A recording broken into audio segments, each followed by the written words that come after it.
Magandang tanghali Pilipinas, Luzon, Visayas at Mindanao at sa lahat ng mga tagapagpakinig dito po sa DXTN Trimedia, ang tinig ng katutubo, sa isang panawagan sa hustisya at pagbabalik ng lupang ninuno.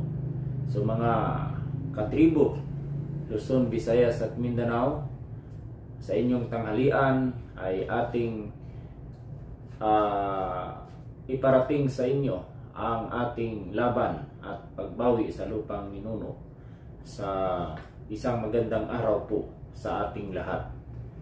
Diyan sa Mount Makiling, sa Mount Arayat, sa Mount Clitoris, at sa Mount Pulag, at sa Mount Luzon, at sa ating mga kasimanwa sa Visayas, sa Panay Bukidnon Ati Tribe, Watchman Council of Elders, mayong udto kaninyong tanan.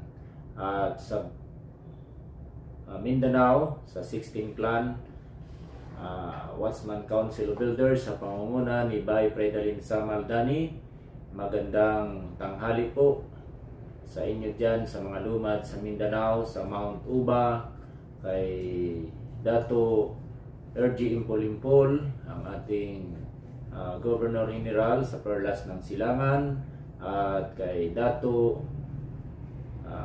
Jomar Goodwino Alam ng Chief Director natin sa Mount Matutong, PKK Watchman Council of Elders sa Region 12, at sa Mount Mayapay kay Dato Ricky Honor at Dato Maguhukong, at sa Konsiho ng Asaytuna kay Bae Terlina, kay Bae Maanyag, no? So magandang tanghali dyan sa inyo, sa mga Manubo, Lapaknon, Higaonon, at sa mga taga Mamanwa. Magandang tanghali po sa inyong lahat at sa mga tagapagpakinig.